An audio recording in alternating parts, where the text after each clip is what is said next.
So the beach is usually down there. Can you see it, man?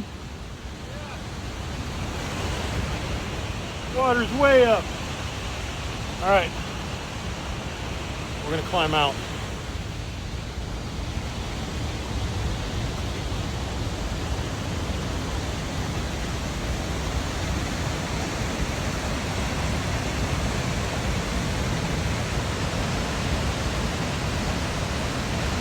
Welcome everyone to another episode with Universe Unveiled. I'm Jacqueline, and this is my darling co-host Sarah. Look at her, so cute.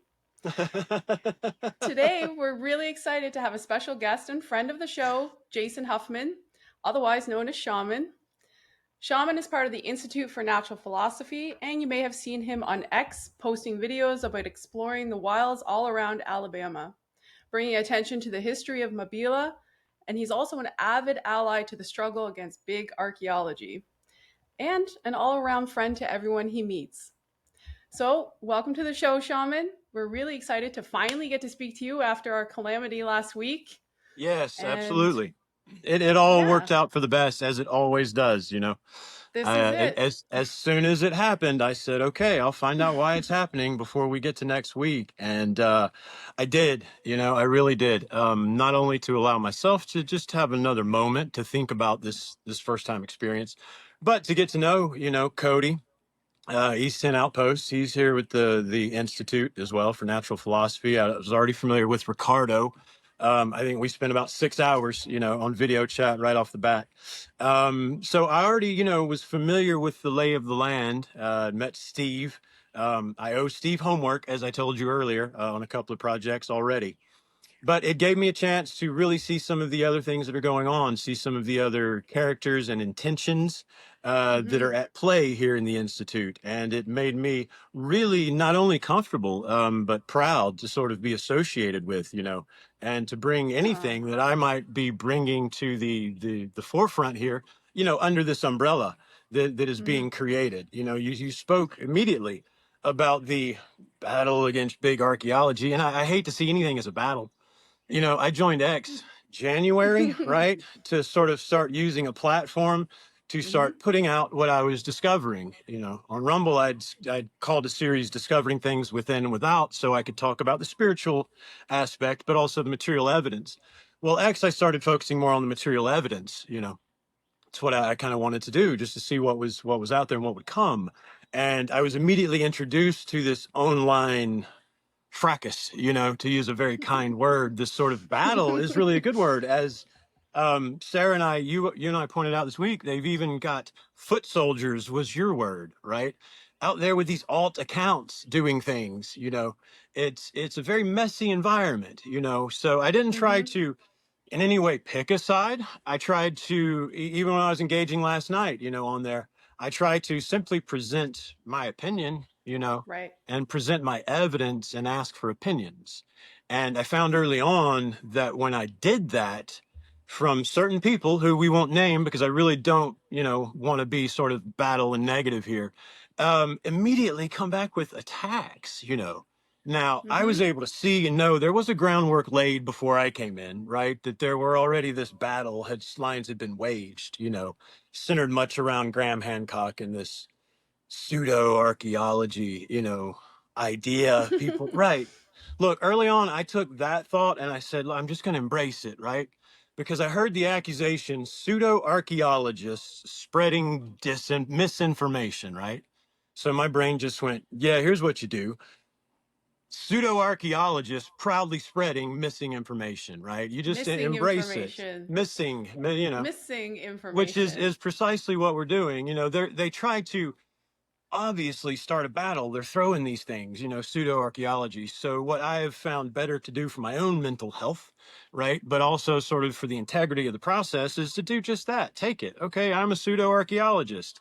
You got one part wrong. It's not misinformation. It's shit y'all are ignoring, Mm-hmm. obfuscating, or burying, you know. Mm-hmm. We Mm-hmm. don't even have to use those words until they get nasty, and then those words start coming out. I think I take the stance that I'm not in a battle. I'm just out here representing my opinions Right. and drawing attention to the things that other people seem dead set on burying, like you said. Correct. Yeah. Why is our history a battle? Right? Unbelievable. You know, I mean, look, we could spend all day drilling it down into egos, into all of the little tiny things on the micro that might be at play here, right? But Hmm. sort of what I've learned, because my own experience taught me that a narrative I had been handed about many things, spiritual things, and as it turned out, material things, had indeed been wrong, really Right. wrong, right? So I Hmm. internalized that, right? The shamanic experiences I go through, first thing when you began that shamanic calling, and that ego death, right, it's detaching from personal narrative. Things out here are so damn bad that if I got engaged with any one of those aspects, I would be fucked, right? If I'm not engaged with God and out here objectively letting all of this stuff go on, I'm lost. Hmm. It's sort of like I just lost my train of thought there because I realized we were recording this. Pay no attention. Pay It's no my first attention to one. the Can you record. tell That's okay. You're doing what we're great. talking about? Yeah. So, either way, wherever So, I how was, did you? I have a question. How did please. you run across? How did you come in contact with the Institute for Natural Philosophy? So Ricardo reached out, right? I forget if it was over what I forget what first caught his eye, because I'm publishing my findings on Mabila or Mavila, however you wish to translate, right? But Hmm. Chief Tuscaloosa and Soto, but I'm also publishing these antediluvian findings I'm coming across, right? Hmm. So I don't remember which one of these aspects first caught his eye, but he reached out with a couple of times. People reach out as you're doing this, and you always just ignore the first couple, right? Uh-huh. But Ricardo reached out very genuinely, and humbly, and very upfront with, I think we can help each other out, with something. Hmm. So that led to an online, questionnaire. I'm sure you're familiar with. And Right. I just took the opportunity to lay everything out, I'm shaman, right? Learned to go went through this calling process to just not focus on all the negative that involves, right? But you go through that and you learn to walk with God, walk with spirit, right? You bring that back to the material, these lessons you've learned out there, right? In my case, Hmm. I needed it to be a walking, something I could contact daily, right? As I walk through these trials. Well, flip that into start finding stuff, right? And using that as an actual approach. So, gosh, I keep remembering we're recording. You're gonna have to keep keep me on train of thought. We're following along with you. You're doing great. Yeah, you Oh, are. okay. Take five. Okay, so yeah, I was talking about this ability, which I bring to the table, and oh yeah, so Ricardo, so I'm Yeah. being honest about laying all of that out, right? Hmm. Just in a couple of paragraphs, because if I'm going to choose someone to interact with, right, I'm gonna just lay it all out there, right? Here's what Right. I did. I went through these terrible things, went through a shamanic calling, picked up what I saw to be suddenly a skill set because I'd use it as a survival and necessary mechanism, right? Working with God and then working with all the attendant spirits. So you call it shaman, right? So I Hmm. lay all this out, and of course I end with being a father and how that saved my life and is why I do everything. Well, Ricardo, after you lay that out, it's like I remember a teacher telling me early on when I was studying Shakespeare, right? He was talking about, listen, the only thing Shakespeare does that's different than you is this. He says at 2 a.m. when you're up and you're pouring your heart out and you're saying everything to this girl or whoever because you love them, you go to bed, you wake up, you throw it in the trash. He said, Shakespeare doesn't. He puts it out there, right? Hmm. That's the difference. So it was kind of like that, and what I got back from Ricardo was an immediate call, right? An immediate, when can we sit and speak, right? And Not I sat there and I surprised. spoke with him to cut this short, for 3.5 hours, and I saw a genuine interest in the things that I was seeking, right? Hmm. I was having problems encountering these traditional people that are set in place to be trusted with the story of our past. Hmm. My encounters with them were negative. They shut me out. Then you go start talking about this antediluvian stuff. Lord, look at poor Graham Hancock, bless his soul. Yeah. Right? Yeah. Vindication of this man became a side mission, just Yeah. because you see what's going on out there, right? Yeah. Find then Ricardo, uh, you know, coming at me just as genuinely and just as honestly, not only Mhm. with personal interests and research that aligned, even if indirectly or in some cases, like with these telluric lines, Mhm. which, line up on some of the places I've been looking, whether it lined up or not, he did me the favor in return also. He put himself out there and shared everything with me. So that's how, it just became obvious to me that this was again, think long, think wrong when you're walking in a guided life, right? I like Like that. that. Once you've surrendered yourself to this daily one at a time guidance, as I first encountered in AA, that's where I Mhm. first, learned this lesson hard about one day at a time. It's where I first saw people walking, as I thought. I grew up in church, and I left it with a speech. Imagine that, because I couldn't. I saw hypocrisy. I couldn't see people walking like Christ said walk. And I'm in an AA meeting, and it just is over me. Going, look at these people coming up to me, don't even know me, telling me they'll come get me, bring me here. They don't know about me. Maybe I need food. They offer to take me to get food. They do not Mhm. know me, and it just washes over me. These people are walking like He said to walk. You Mm. know. And so I immediately, that to keep us on track, that's what clued me into this daily conscious contact, that became so important and the thing that I really ran with. And that's why I sit here before you today, to say it plainly. Yeah. But so I found that echoed back at me. I'd found Cody's videos. I was honest with Cody the other day. We were chatting, just texting, and I told him, I said, the reason your videos first caught my eye is a good buddy of mine around here who's into antiques. His sets look just like this man's living room and den, Mhm. But getting to know Cody, right, and just seeing all of these genuine people, and I mentioned Steve, they're truly working for the things that mattered to me inherently as part of what I was already carrying, the things I had Mhm. found, right? So as you're carrying this and you're looking for somewhere to set it down, somewhere where you can not only trust to whatever degree is possible, but you can be comfortable that the people are genuine and that their mission, is already established and it's well in line with yours. You talk about the Institute and what they're doing in Knoxville, the preservation, right? I don't want to say too much. Steve's got me under an NDA now. I might wind up in his basement. And if that's anything like Cody's sets, then I don't want to go there. Um, but what he's doing there is commendable and applaudable.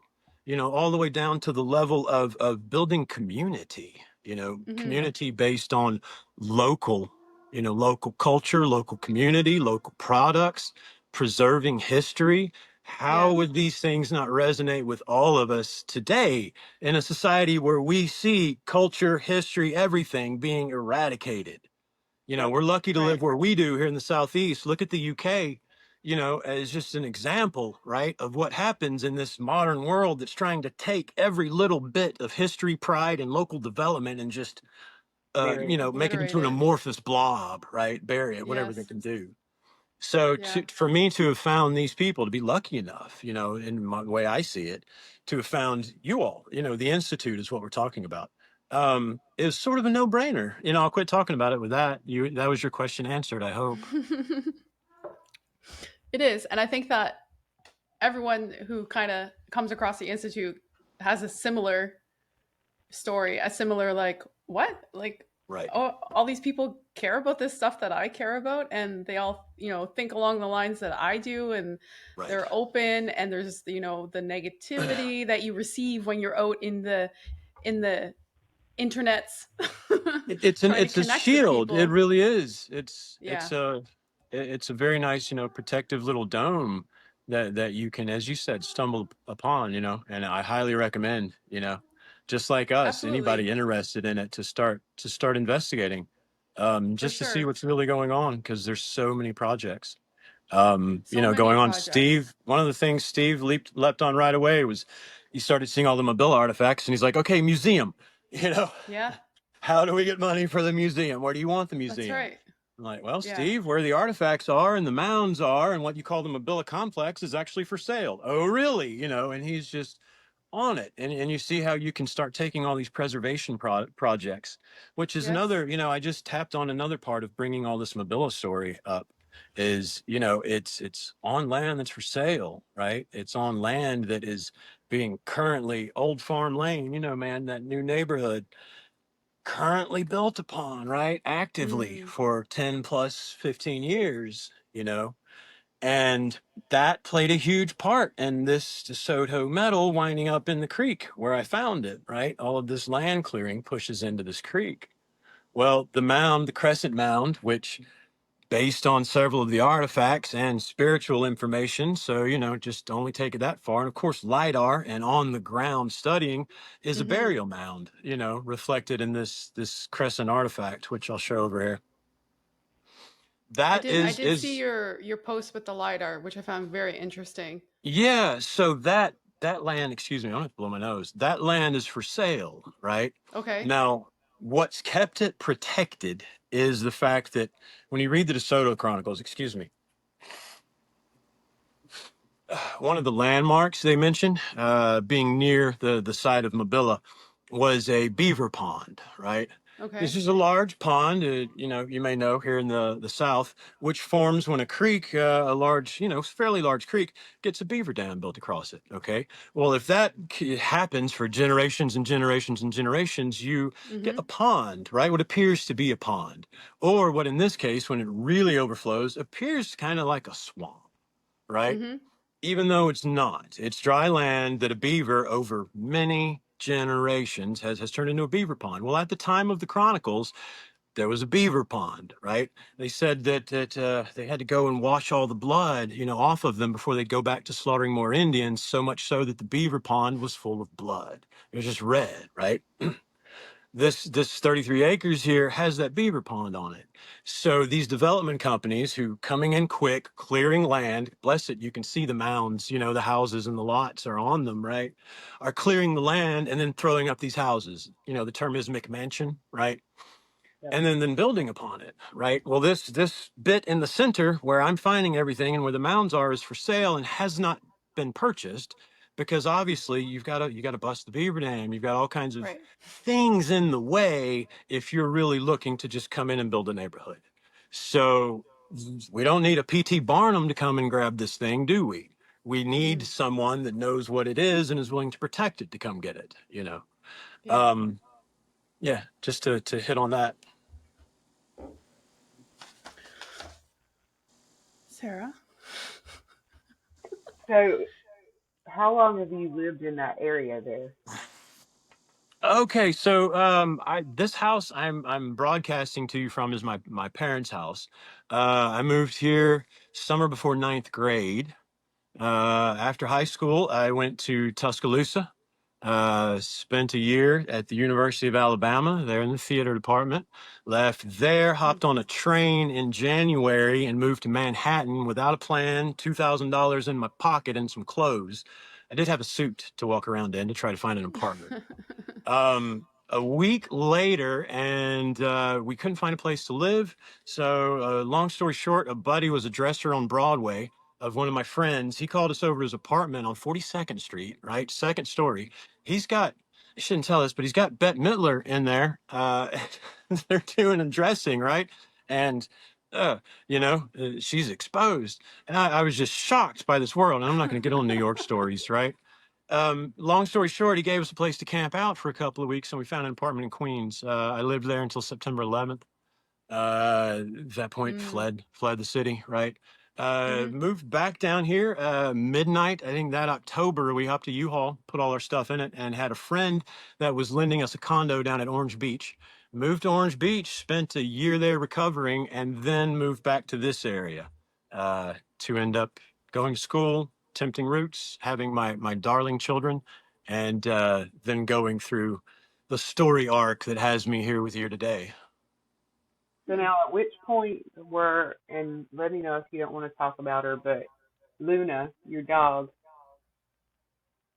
Yeah. So Luna, yeah. So let's just say after I left my children's mother, right?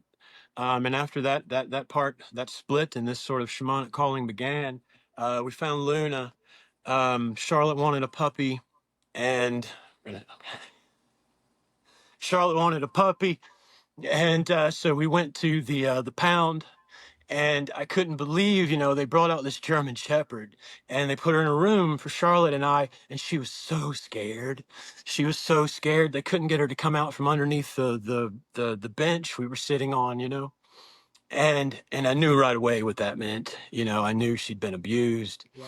And I also knew what I had to do, and that was undertake convincing Charlotte that we did not need a puppy, which took 2 trips, 2 cheeseburgers, several milkshakes, and 1 day of Charlotte going back and having Luna on the leash. And Luna just responding to those girls who were going through an upheaval of their own, and I was too. And so I found much more than a dog there. I started walking through, some areas of life that a man shouldn't go alone. Yes. And not only did I not go alone, but I had a dog that didn't need a leash. You know what I mean? There were people walk up to me and go, "Holy shit, a man that goes with a dog that doesn't need a leash, do not fuck with him." Excuse Yes. my language. But I Right. was in Especially places a where that's German how people Shepherd. spoke because they all had guns. You know what I mean? Um, and then as I go out and I start this shamanic process of going by the creeks and starting a fire, you got to feel safe. You got to feel real safe. You got to know nothing's coming. And I knew with Luna that there wasn't anything coming within 100 yards that was squirrel, bird, or human that she wasn't going to have, right? And Yes. so she became an intimate. She became an intimate. And she helped me see what I could do. She guided me when you're jumping out into the woods and you don't have your cell phone and you're deliberately putting yourself at the mercy of this spiritual and conscious contact with your creator you're experiencing, and whatever else is at hand. When you have this animal that not only always knows the way, she'll fake it till she makes it, and nothing's going to mess with you, right? That provided a freedom and a companionship that, as you see, could not be understated. It really couldn't. She went everywhere with me. She was my everything. The wrong person would come up behind me to shake my hand. And Luna, who was 30 yards away, already knew something about that motherfucker that nobody else did. And she would come flying in up in the air, just telling him no. you know? But by the same token, you could use her as a judge of character. The big, brawny, looks like scars on his face, looks like he ought to be taking you down. Turns out he's the motherfucker you can trust the most, because Luna goes right up to him. Hey, what's up, man? Right. So that's Luna. To bring back the emotion now. As you can see, I lost her in a house fire. We'll a couple years ago. She's back to me in a cat though, that just walked up out of these hills about a year ago. Well, no, it's been, yeah, close to a year ago, after my last divorce separation. Not the girl's mother. There was a short one in between. And this cat that was living down the hill comes walking up, and it's an orange cat, and just starts acting like Luna. Just Luna. Luna. I called Luna a cat dog because she'd always sit and clean. She loved cats. She loved kittens. She would go pick them up and carry them and try to mother them. Right. So I get this cat walking up here, and I start going out in the woods, and this damn cat is right behind me, and then the cat's in front of me like Luna used to do to clear things. The only difference is this thing can get in the trees. And so I for myself, recognized that this was perhaps Luna coming back. And sure enough, Sue, boy named Sue is what I call the cat, is with me today. That's And awesome. nightly I sit with Sue, here in my little garage area, and we commemorate. And I won't lie, if I'm not commemorating with Luna, if I'm not happy that she is still here for this new transition, this new leg of the journey, this part that she was so intrinsic in helping me achieve, she gets to sit here in this cat. Um, yeah, Luna's special. A lot of pictures of Luna. I think there's a video where one of the artifacts that's broken now from the Soto pile that I call a key.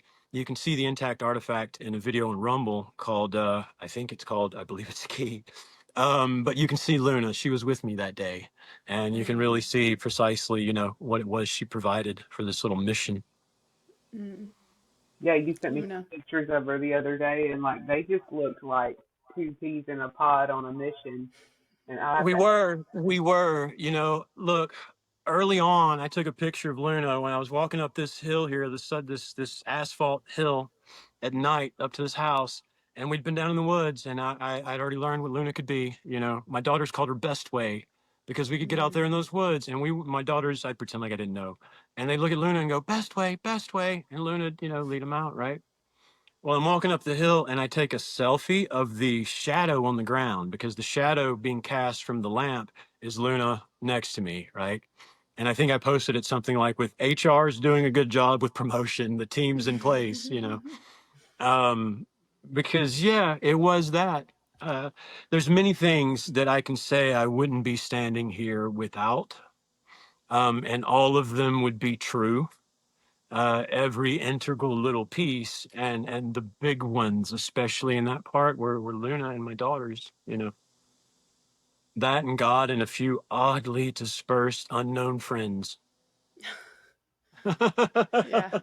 think B, right? Yeah. Think Danny, think Jay, right? I actually know a different. Think Tyler, all of these people that were dispersed in all of these very, very strange places. From masons to sheriffs to federal agents to drug Mm. dealers, Mm. but they all played an integral part in the moment, they needed to in my story arc. And up front, you definitely see Luna. My girls lead the pack, but right beside him is Luna.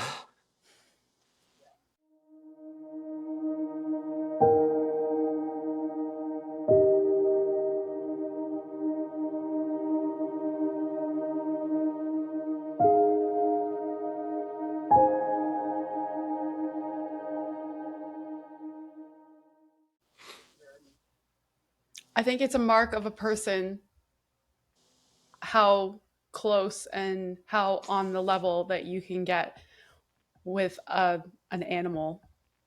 Yes. yeah. For me personally, like, I've been blessed for every major transition in my life or moment where you would really, really need someone to mm-hmm. have just that, to have Yeah, a what we call pet, yeah, but to have much more, to have an angel, mm-hmm. is how it perceives, wrapped in flesh and blood and fur, Yeah.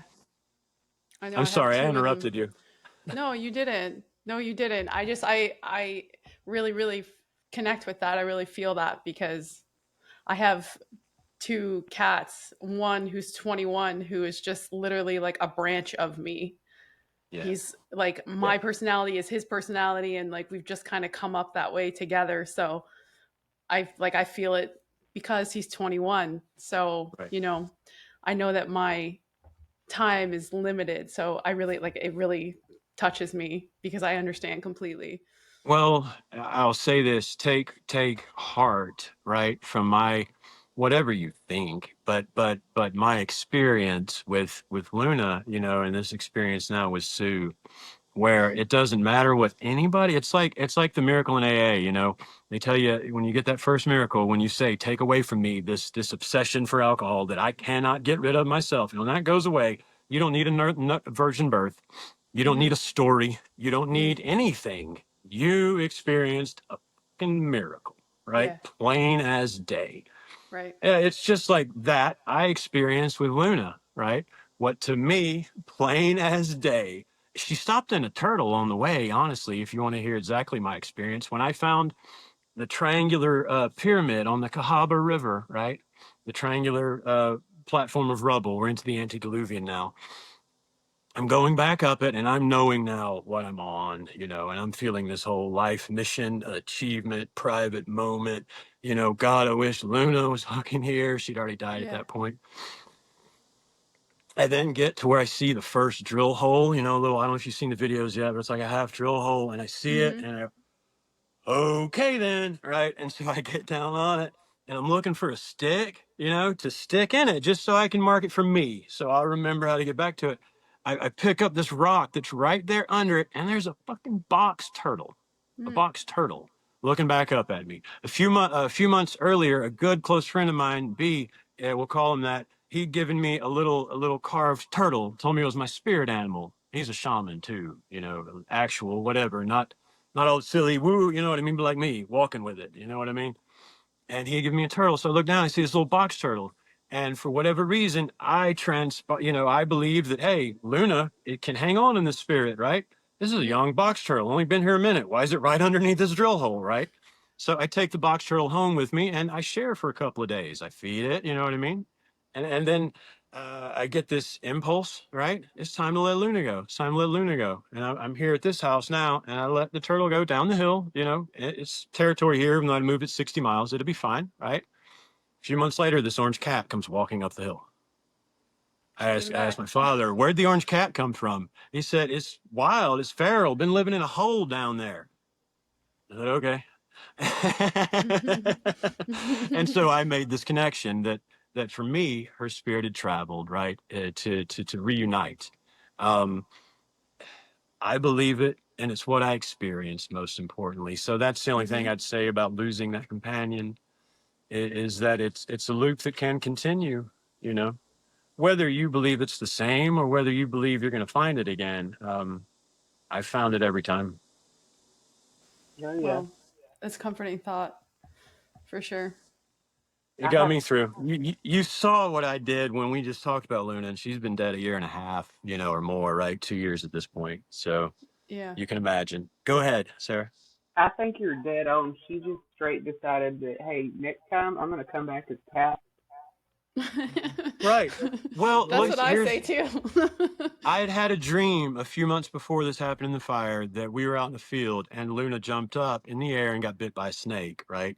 So I Mm. had already knew something was coming. Her hip, shepherds, the hip Mhm. dysplasia was beginning, Mhm. right?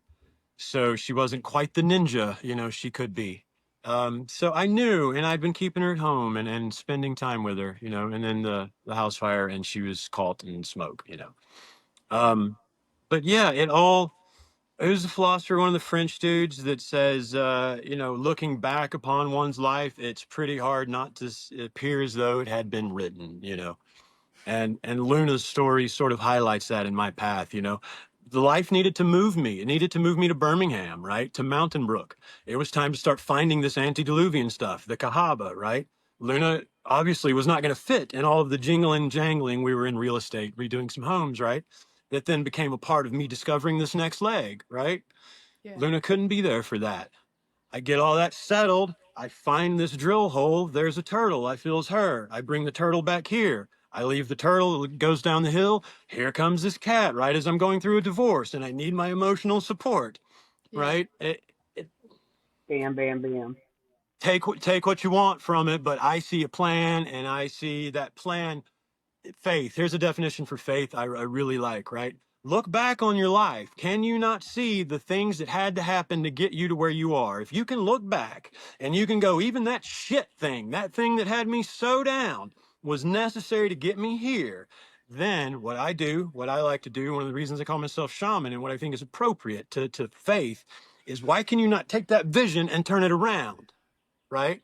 And go, okay, if everything in my material experience has worked out for me so far to get me precisely where I am, why would I not think the exact same thing about the next step I'm going to take? If I look back and I've got a map and I know I can apply it forward, why There's wouldn't I? And that. is that faith now, or is that borderline science? Because I've got the evidence behind me. I lived through it. We can all do that. We can all take our own experience and look back and go, Mhm. yes, not only did A, B, C led to Z, but there's no side cuts, no short ways, no nothing. Everything added up to here. So who am I to sit on the leading edge of that thing called the creation of my life story and want to do anything but go, all right, it works the same looking forward. Here we go. Yeah. Right? And then you can own that now. You can own that Hmm. presence. You can tell that fear, that basic fear we all have about tomorrow to kiss your ass, right? Yeah, And that was Oh, freezing again. All right, we're back. There we go. We're So, just here to take you as you are. Okay. yeah, with everybody. Uh-huh. You do, yeah. It's quite it's wonderful. You're making everybody quite comfortable.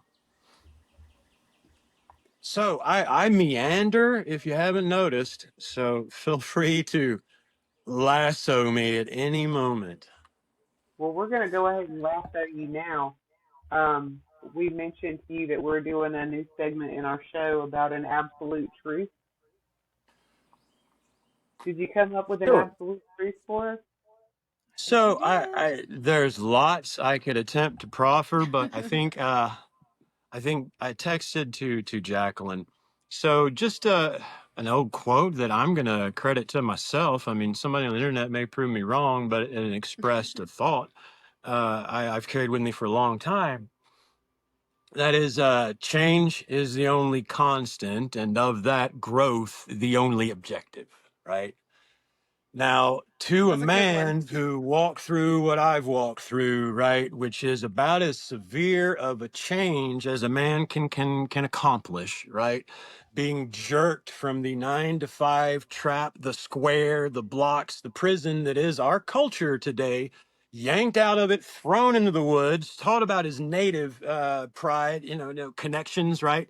The spiritual realities that were around him, what all that was, taught about how God worked, how you could talk to him and he could be right here with you to guide you through AA. They call it conscious contact. They don't ever tell you what that is, right? You know, Mm. you're going around as a new guy going, what's up with this conscious contact, man? That sounds like what Jesus was talking about, and they just look at you and go, you'll know when you know. Yeah. Yeah. Well, I had my experience, right? I knew when I knew. So I was then off and running, right, on a complete and total transition that I had to surrender myself to one day at a time, right? Once you give yourself over to the care of your higher powers, you understand it. There's only one way to do that, and that is every day at a time, right? And trust me, God took plenty of advantage of that, and he began yanking me and stretching me and bending me and breaking me, right, in every kind of way you could imagine. I first learned down on the creek, right? That, and then he brought it out in the world. And I said, all right, listen. He said, you ready to go out of the woods? I said, yeah, bring it. Let's go.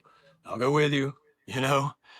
And it's the level of consciousness, we're talking about here, really, is the cleanest way to say it. I am Christian, that's why you see the cross. So you see me preface and lead with God and with Father, right? But you Mm-hmm. see me lead elsewhere with shaman because I think that's a much cleaner and accurate depiction. Christ at his heart was a shaman, he was the first, and he laid out a roadmap that my life showed me could be followed, a roadmap that could lead to what he said it could lead to, contact with your creator, an understanding of this place that indeed heaven is spread upon the earth, men do not see it, spirit, right? And I can connect to it personally because that's what I was raised in, and that's what I understood. Um, so there I am just through that process, right? And I had to completely not only accept change, but then when you start finding the things you're finding, right? And experiencing the things you're experiencing, whether it's in your local town with your own personal story with custody and all of the illegal, disgusting shit that goes on there, Mm. or whether it's when you Mm-hmm. start finding things in the material environment and you want to present it to the people that are supposed to be trusted in there. And there you find potentially illegal, disturbing, nasty rejection thing. You see where I'm going? Yeah. You have to learn that you got to surrender everything you think so much to this change that you're becoming an agent of change yourself, Yep. right? Mm-hmm. Yes. And once you're there, once you're just being unfolded by God and the spirit and the process, right? And you're being walked through that, you learn what is the point. You start going, what is the point? Right? Okay, there's missions. I get the missions. We're going to change some thoughts, bust some paradigms, right? Mm. Try to raise some consciousness as we've discovered it. Sure. But what's the point for this guy, right? This guy. Well, this guy has been all the guys each of those days, every step along the way. And this guy can look back and see what he did. He grew. He grew. Mark Twain said, what's the point of any days? To grow a little, you know, to grow a little, right? So what is the point then? Everybody needs a point of life, right? Well, if it's growth and evolution of you, of your essence, use whichever word fits best and doesn't upset you here, right? But your eternal part, right?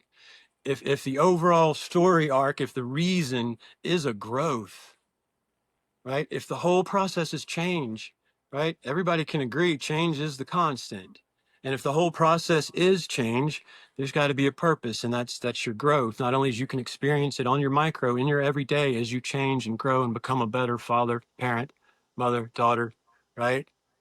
Whatever you're doing, finder, podcaster, right? But you can experience that is a worthwhile goal, right? For sure. Growth as you experience it, as your life gets better, as you become that better version of you, right? That's why in recovery, that's why they call it recovery. He said, because we're here to recover our true selves, right? This world and this culture, shit, it tried to kill us. Look at us down here drunk and broken, you know? Mm-hmm. Uh, but now look at me, right? Look at the growth I've undergone, right? And that's something that each of us can personalize, right? And intrinsically can answer so many questions. I mean, why we're here is a big question, right? And I'm not going to attempt to answer it on a macro, but I found an answer on a micro outside of the myriad reasons that approach me every day and give me mission and love and reason to go. When I'm sitting alone at night and I need my reason why, I can just look at me and who I am and what I've Mm-hmm. been through and what I became because of it. And now what I have to turn and offer out in service, right?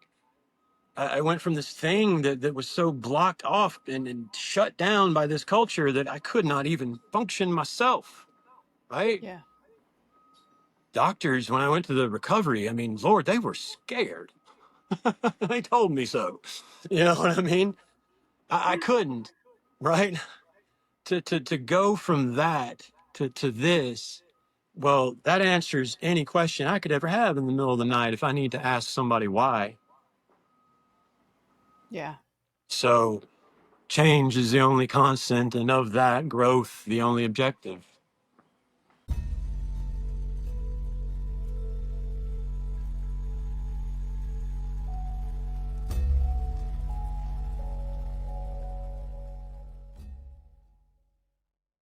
I think that's a good one. And I like the idea of the objective is just never ending. Right. Well, is life, right? Yeah. You know, Like it just and continues every day. every And single so day. the mission is never completed. And so you really always have something to focus on and keep you centered, keep you grounded, which I like that idea. Well, it's something we drastically lack, right? The culture claims to offer us grounding, but it doesn't. It Mm, offers us destruction. Listen to them clearing this lots over here, you know. yeah. It's like the Lorax. You know, it offers us personal destruction in the end, you know, and nothing really in return. Um, so Literally yeah, nothing. precisely that, you know, this one day at a time. It's like this. eh, Whether you're talking about being in the moment or whether you're talking about the physical realm, right? You're constantly on the ever-ending now, the ever leading edge of God's creation, right? Mm-hmm. Why in the Bible does it say he is the Alpha? No, it says God is the great I am, not the great I was, not the great I will be, right? Mm-hmm. Where do you have to go if you want to find him? You go to the moment. You go right now. Get in much present into right now as you possibly can. That's why Mm, Christ says, worry and fear are twin thieves. They will steal the day from you, right? mm, It's precisely that. You know, this thing's it's engendered to keep us in fear and to keep us away from the moment, to keep us engaged with machines, you know, with online, you know, or whatever it is, to keep us engaged in all of these ways that separate us from our reality. You know, that leads us into some of the things I found, you know, right, was just being able to be present in that material reality. You know, we talked about the shamanism and that having, you know, you having to detach from personal objective to go through that personal narrative to go through that process. Well, you transfer that to the material, okay? And you don't bring any narrative to bear on what you're seeing, right? Just don't do it. Just as I learned to do with myself in my own life, right? I then applied to all of this stuff. I just look at it and I ask questions and I go, how the fuck did that happen? Right?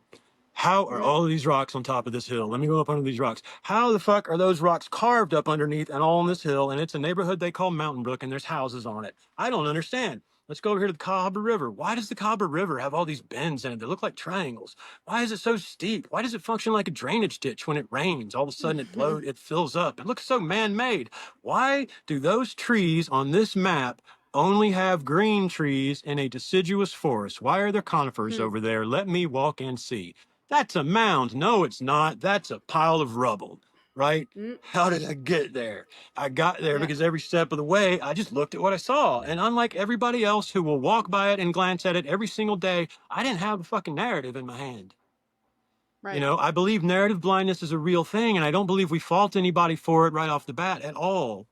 Right? I had to escape narrative blindness. You know, Yeah, that's what we're talking about here, right? Is escaping that. And we certainly wish no ill will, right, towards anybody. But as we're gaining escape velocity to escape your false narrative, you know, please don't get in the way. Don't fire yeah, shots, you know. Don't decide to right. do that. Um anyhow, Yeah, wherever the trees. Dude, look how big that one is. Oh, it's all right. yeah. We'll just go make more videos and find more artifacts. I don't know why he thinks he can do anything about that. There's a creek that runs through the lot. Sorry, we're recording. I'm sorry, ladies. No, you're fine. Hey, he forgot. What? Yeah, you did forget for a while. um, why don't we go into the realm of Mabila? Like, give us a history of that, and kind of what did you know and what have you discovered? Right. So going in, I knew nothing. Right. What had me on these creeks first? So the Battle of Burnt Corn Creek, South Mm-hmm. Alabama, down around Brute. Burnt corn that kicked off the Creek Indian War, 1813. Okay, we're away from DeSoto for a second. Okay. Well, I learned they hadn't found that battle site, right? And I have this idea, right? As I'm working with spirit, and I'm realizing now these spiritual tools I've learned, I can apply them to the material, right? And I Mm-hmm. can indeed locate things, I can find things, I can be guided. So my daughter mentions the Battle of Burnt Corn Creek. She learned about it at school, and I hear they hadn't found the site, right? So I go, okay, this is an opportunity. Sure enough, life bounced me down to Bruton. I have no money, you know, a car that barely works, but a job gets offered, and there I am in Bruton. So I take Luna out to Burnt Corn Creek. First thing you notice, the creek is dead, dead, like nothing in it or around it. You go along, you see all these little feeder spouts coming out, right? You see they're pumping chemicals into it. Go down to Bruton, do a little investigation. Everybody knows it's mercury, right? So I do my Mm. trace out, and I realize right here on the county line should be this battle site. Well, instead I found a landfill, right? A freaking mountain. Left Bruton, and I come back here to this area, and now here I am. I don't know about Mabilla, right? But I'm deeply engaged in this process of learning about the native culture and what all I can find out here, right? And whenever life threw me a loop or had a spare moment, I was back at the creeks, whichever one was close, you know? Life has me at this one, and I'm down there, and I start finding the native artifacts in plenty and in power, right?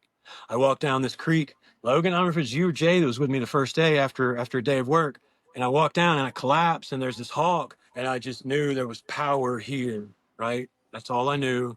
There was a lot of power here, a lot of energy here, a lot of native shit right here as the hawks flew in and set above me, right? Mm. I start finding these little pieces of metal, different colors, different shapes, different consistencies, in with all the native artifacts, right? That I'm finding. I don't, I don't, I don't know what it is. I'm sitting there just racking my little layman brain on what I can find, right? I know they weren't metalworking. What the fuck is this? That went on for a Mm. bit, right? no research. I wasn't working on research at this point, right? This is me and spirit, and I'm out here, and wherever life takes me, I go, right? I find this piece after I start finding so much of this metal, doing my thing, and I find these mounds, and I find this X marker tree. You can see that video, right? I find this piece. I call it first piece, you know, and I've got it on the table over here, and it's just got a hole in it, and you can see where the different layers of metal had melted away, right? And I just, you know, and I go, this was melted, right? This was something and then melted, right? That was Mm, patently obvious. So now it's start looking, Jason, what could this be? And immediately you start doing your research and you learn about a battle that happened at a town called Mabila between Hernando de Soto and Chief Tuscaloosa, and they haven't found it.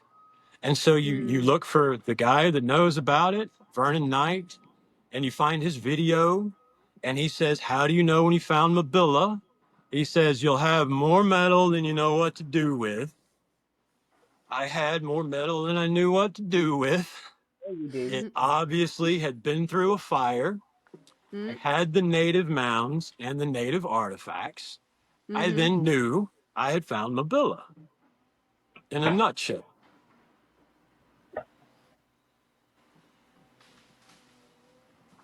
Yeah, I quite enjoy your videos Now, you when want to you hear a post quick dog them. story about Mabila? I'm going to show you the rose sword hilt piece, as I call it. I don't know if it's a sword hilt or a belt buckle or who Okay. knows, but you can see the flower and you can see what it was melted away.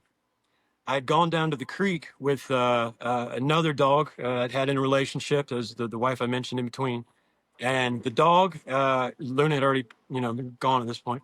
The dog and I are down there, and the dog doesn't dig. It's not a digging dog, right? It never digs.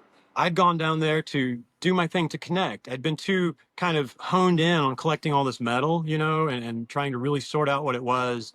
And I hadn't really found anything that concretely was, you know, something you could identify. So I go down by the fire and I do my thing. I take my shoes off, I light my fire, and I'm connecting, I'm praying, you know, just trying to enjoy, right? And the dog gets by the fire and he starts digging. And at first I'm like, stop, you know, for a second, that's my, as I break consciousness, I'm like, you know, what are you doing? Right. And then immediately I get, why's that dog digging? That dog don't dig. You're right. Move, Thor.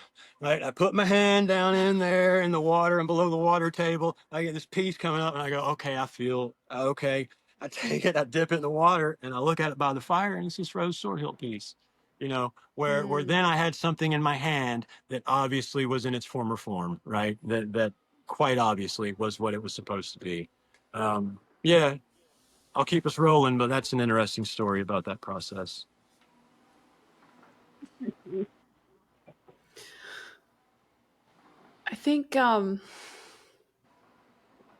I think why don't we I'm me personally, I'm very excited to see your stuff, your artifacts, your Okay. bits, all the things you've collected. Yeah, why don't Um we? I think I've got some rain coming in, so why don't we attempt this? And if we end up okay. getting disconnected, I'll just take some artifacts inside and we'll reboot up.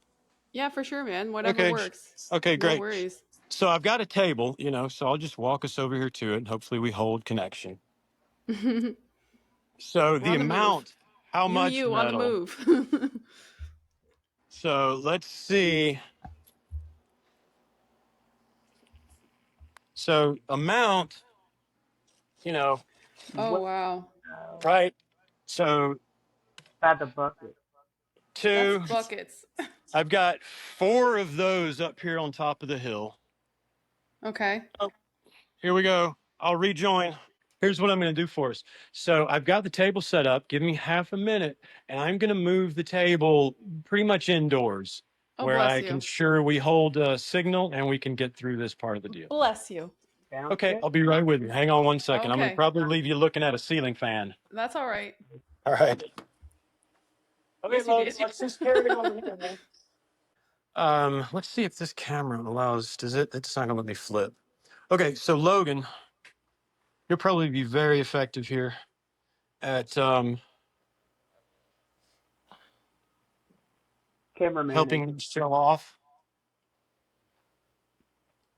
because it's not allowing me to do a camera flip. So I think I'll just show off. And then Logan, if you want to get over here and I'll sit here and you can hold the camera. You see what I have to do, right? Yeah. Okay. So I'll hold it for a second and we'll call this going, kind of show off the table and then you take it. Is that appropriate? Y'all good with that? Thanks, Logan. Okay. And we shouldn't have any signal interruptions right over here. Okay. So we brought ourselves around to a table. We're going to look at Mabila artifacts. So you're going to see metal, right? I have it roughly broken out into the various types, as you can roughly see, things that sort of look similar are together, hollowed out, right? Hollowed out with carbon you can get on your finger from the fire from whatever was in this thing, Oh, wow. right? This looks like the front of a crossbow bolt. Anyway, let me keep going here at large. Here's the rose piece I was kind of telling you about. Is this on camera? You can really see here, it's been broken. It was broken at the hands of I shall not say who because he's an archaeologist, supposedly. You can see on the back how it's melted looking. If I'm not in your light, kind of shiny, right? And then when it broke open, you can see the different metal alloy, the shinier one inside it. The reason I call it sword hilt or belt is because, as you can see right here, there was obviously a different type metal in there, and it's hollow, right? If I'm showing this, right? And that same metal that was in there is in there. So if this were a sword, perhaps, then the different metal obviously would be melted inside here, as you find. Or it does kind of look like a belt buckle, so that's why I call it that. Yeah, carrying on, you'll see the different types of metal. Here comes Mom coming through with Chick-fil-A for the girls. Oh, sounds good. All right, different type of metal. It's lighter, right? So here, can you see the buckle? The little imprint from whatever that melted on there. And this is much lighter and yellower. Is it gold? Is it copper? Is it silver? I don't know, but it's a completely different metal, right? All the little pieces, the squares, the buckles. All right. And then before I break any more down, I've got a few big pieces here to show you, pieces still with all the carbon from whatever was in it. Transitioning to what I call two cultures, one piece right here, right? Because you've got where the thing melted, right? And whatever it was sitting on stuck to it. So you have rocks and clay. Same going on here. Look at this one. Obviously a shape on the back. Yeah, that's different, eh? From where it was sitting, and it melts in the fire. Everything that belonged to a 900 to 1100 man army, right? In, 1453, everything that belonged to that army went into the walls of Mabila. When De Soto went in, he went only with the vanguard, right? Whatever it was, 50, 100, right? And the Indian slaves that he had been stealing along the way to carry everything. That's who he went into Mabila with in Chief Tuscaloosa. So when the fracas ensues, right? The story goes that Chief Tuscaloosa was conferring with his chiefs, right? And they say they learned later from an interpreter. Here you go, Logan. You can take this. They learned later from an interpreter that they were debating on whether or not to kill the Spanish that were in there. Yeah, lift it up a little. Whether or not to kill the Spanish that were in there or wait for everybody, right? Which was more honorable. Well, while they're debating this, there's a Spanish soldier and a native have some sort of exchange where that results in the native telling the Spaniard no for whatever he had ordered of him, and the Spaniard taking out his sword and slicing off an arm, right? At which point, all of the natives that had been hidden in these houses. Now, the chronicles say that there were 75, or 50 to 80, right, of these long houses. What do they mean by a house? They said it could hold, and we're assuming they meant packed to the gills, it could hold 1,000 to 1,500 men, right? Big native long houses.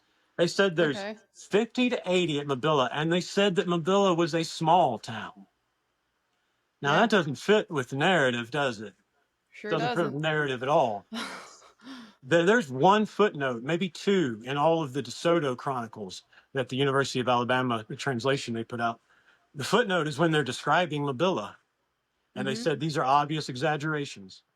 Not many other footnotes at all. But when they're describing the thing they have spent money and decades looking for, they just say they're obviously exaggerating. Back to the beaver pond that's on that land. I found the beaver pond right where it should be, right? You find the mounds of a place that would be this size, right? It Right. would be. Look, all of the chronicles agree on this story. When they cornered, when they killed all the natives, they cornered some women, right? And they said that the women, when they go in, the women start attacking, and the women were harder to put down than the men because the women had given up life, right? The women were literally, their bodies were weapons, right? And Yeah. after they subdued those women, there's one man left, and he's up on a wall, and he's got his bow, and he's got his arrow, and he's doing his thing until he runs out of ammunition and they're closing in. And now he has a choice: turn himself over, and he breaks down his bow and he ties the string around his neck and he lassos it around a tree which was growing out of the wall of this town. And he hung himself on it. Now, let me ask you how long a wall has to be in place before a damn tree can grow out of it. A real A long tree time. that a healthy native could hang himself on. We're talking Mm-hmm. Lord of the Rings, to a certain degree, right? Mm-hmm. They tell you all of this was bunk. That's what these professionals say in this edition I can show you. I have of their translation of the first-hand accounts. They said it was bunk. Wasn't bunk. Let's keep looking at the table. Now here, Mm-hmm. anyway, no, I was telling you about Mabilla. I'm sorry. I remember what we're doing for a You're second. doing great.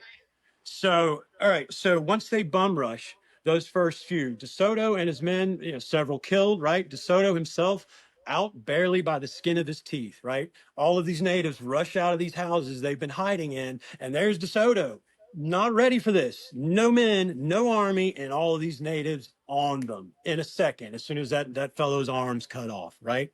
Mm. DeSoto, I think when he said he got the chronicler I read last said when DeSoto was finally out of the gates and took off his cloak, he had something like 38 arrows in it, Oh, right? wow. Stuck in his cloak. I mean, he barely got out within an inch of his life, sustained several injuries. So he gets pushed outside the town. They seal the gates, right? And now there's DeSoto. His men are starting to show up. They've been out lollygagging around because it's been a lot of peace. They went through Coca's territory before they got down here, and Coca was a kiss ass, right? There's been a lot of peace. So they're just walking along going, let's enjoy this. Well, they start showing up. This point, the natives start getting on the walls. And that 900 to 1,000 man army, they had priests, right? They had blacksmiths, they had everything. Everything they had but the shirt on their backs was now inside that town. That's what all this metal is, right?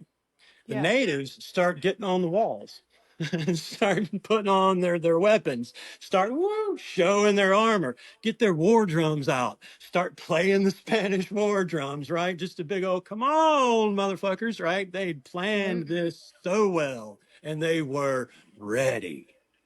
Mm-hmm. DeSoto had never seen anything fucking like this, and DeSoto was now pissed. And DeSoto loved slaughtering natives. Seriously, even the most conservative chronicles say he prided himself on horsing them down with his javelin, and how well he could do it. Right.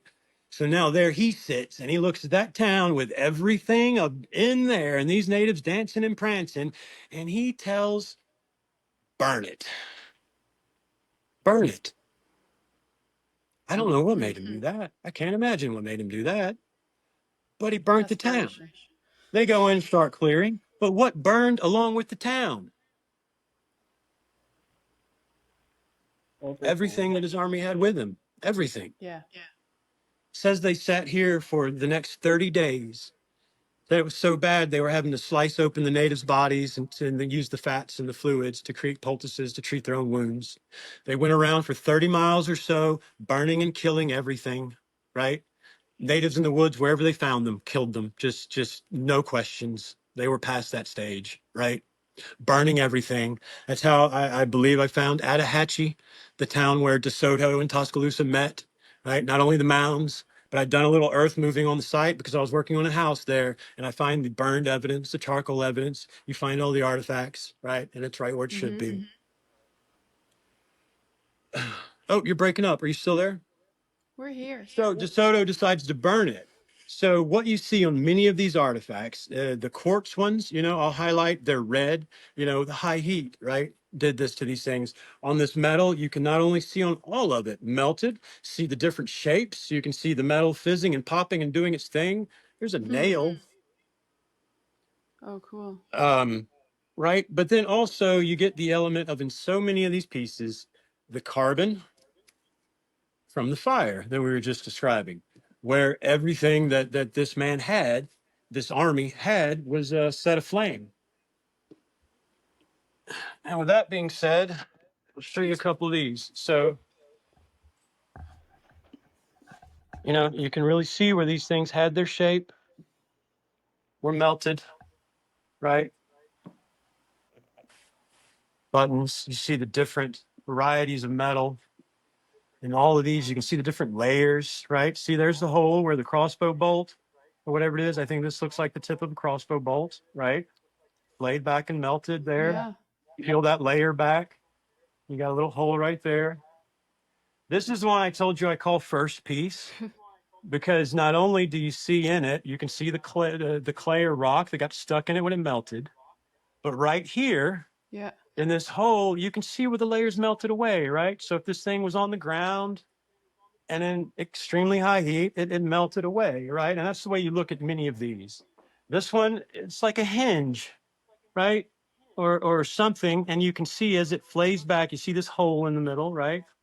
And as it flays back right here, you see the carbon. So you have all the elements needed. The carbon from whatever other material was attached to this and burned in the fire, Right.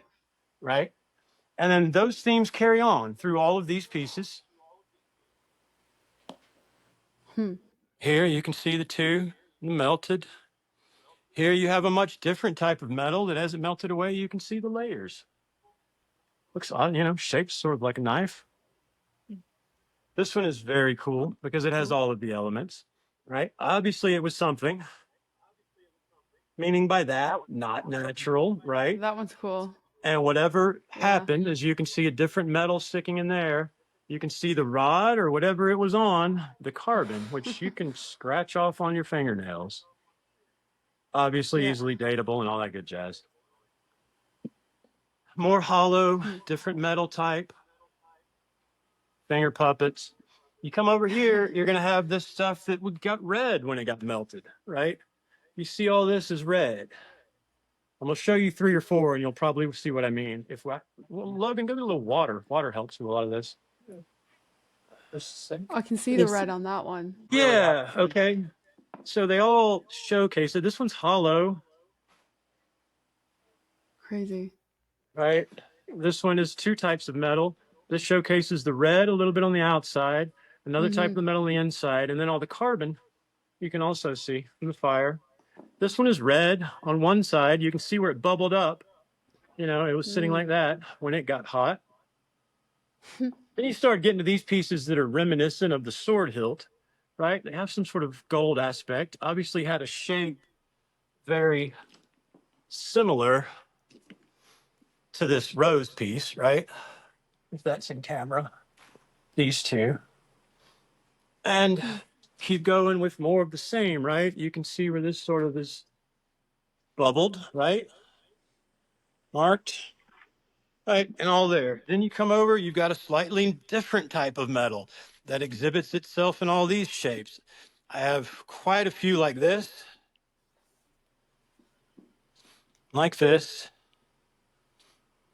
some tubes. This one almost looks like a wine cork or something. It looks like a sheep head when you get it in the light. You can really see the features, maybe a cane top, I don't know. Right. So that type of metal there. The one I told you about, Luna, I called the key. This is broken in all the transport I've had to do.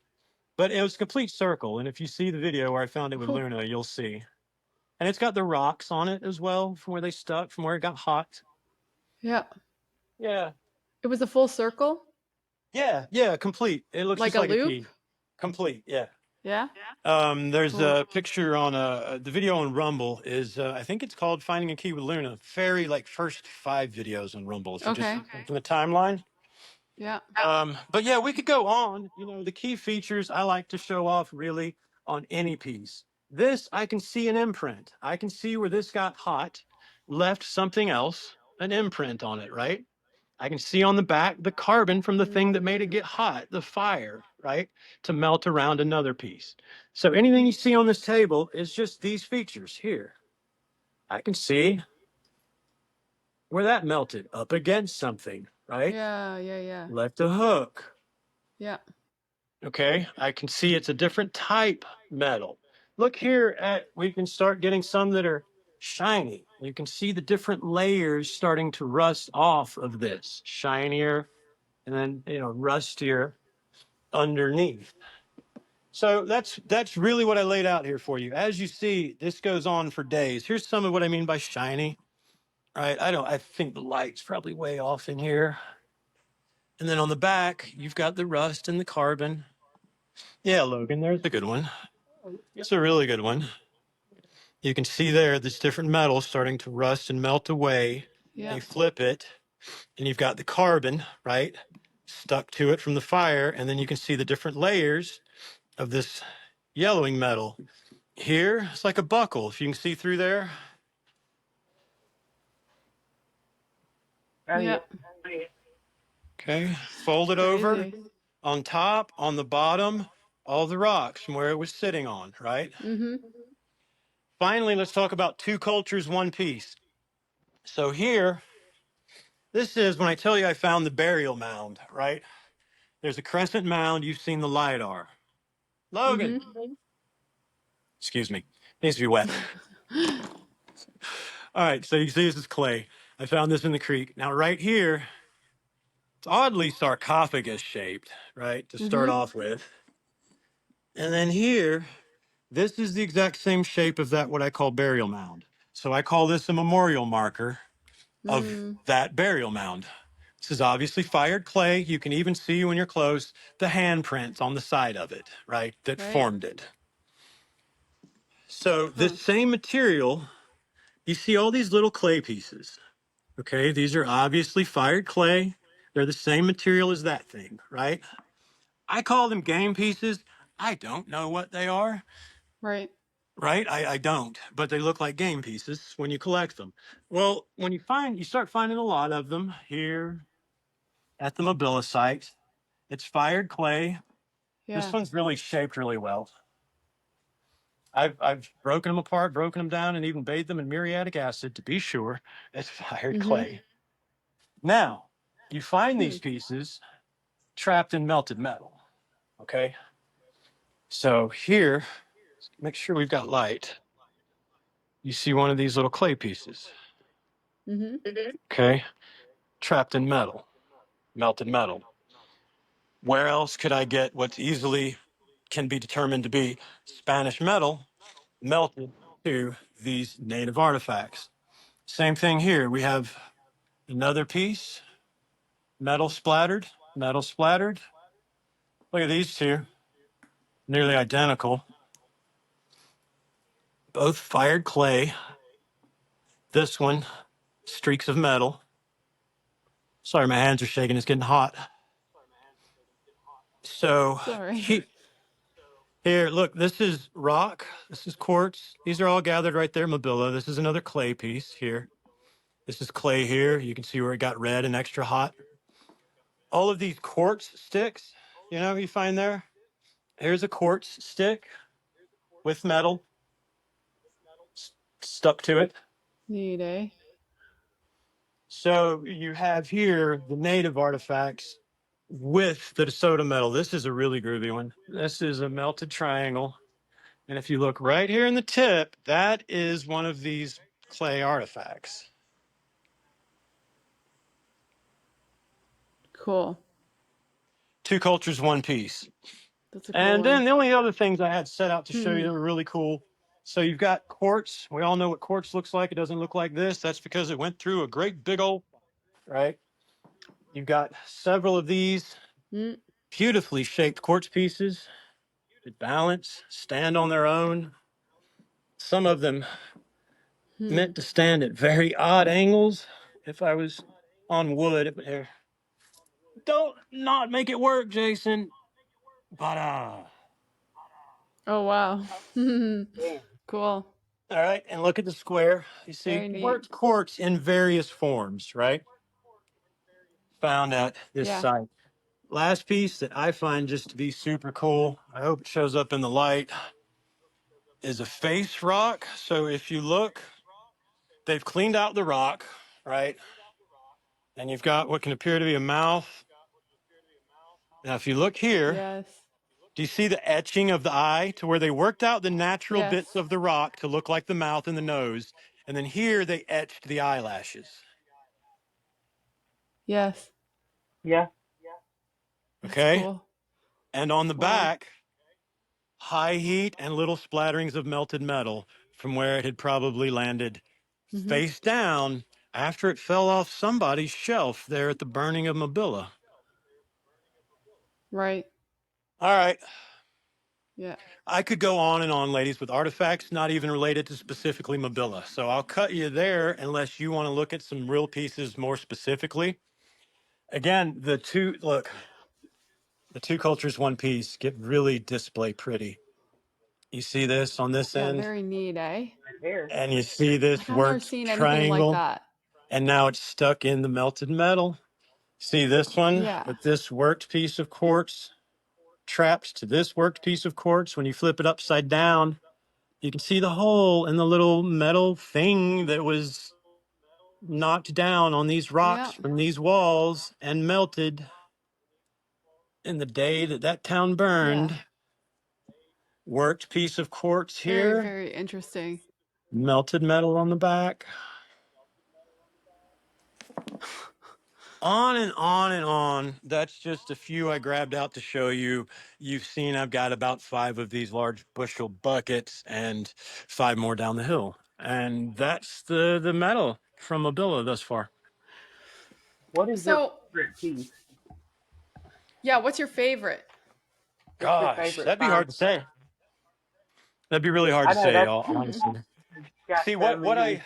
I attempted to do here, right? What I attempted to do here. Logan's gonna find his favorite piece. He likes the really little ones. Oh look, he found his phone in a cup. You're hilarious. You see why I keep him around?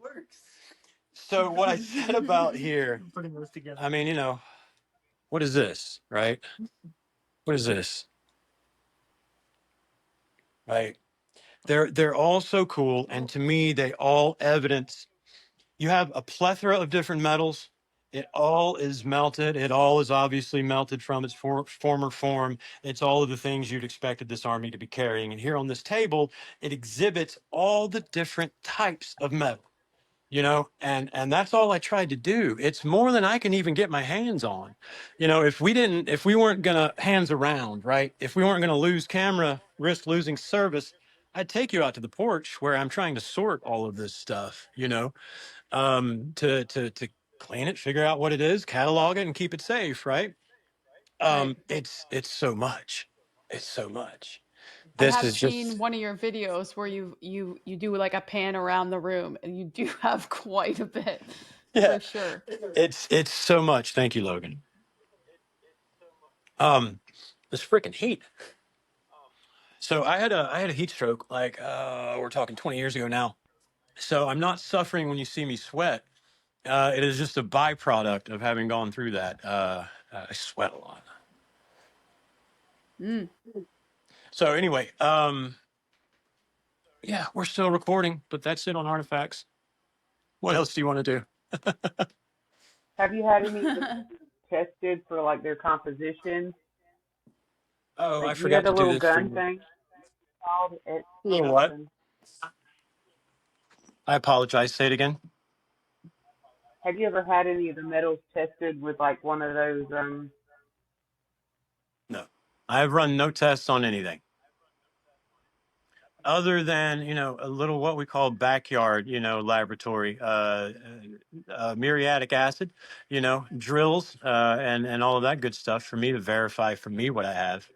But no, I attempted to go early on, You're sideways. You're sideways, Jason. Oh, well, you told me to. I'm sorry. I attempted early I on, know, but right? it's like it didn't flip. Did it? I Yes. attempted early on, to take this place through authoritative channels, and this piece you ask Mm-hmm. about favorite, this one that the dog and I found, the sword hilt as I've termed it, whatever it is, piece that they saw pictures. Yeah. Supposedly one held in his hand, and they told me they were iron concretions. You know, now Yeah. I wasn't going for validation. You see where I'm going? I already Mm. knew what I had. You know, I knew what this was, right? Yes. I thought I was going there to share, you know.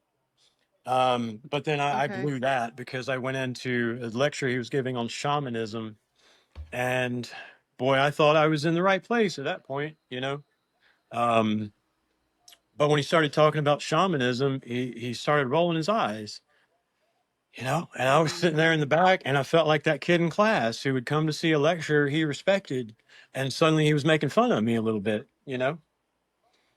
because I was really Yeah. excited, y'all, when I paid to go to the Southeast Archaeological Conference, right? And I saw what this man was speaking on, and I saw indeed he'd be talking on shamanism at Moundville. I mean, my heart leapt, right? I said, this is where I'm Mm-hmm. supposed to be bringing this.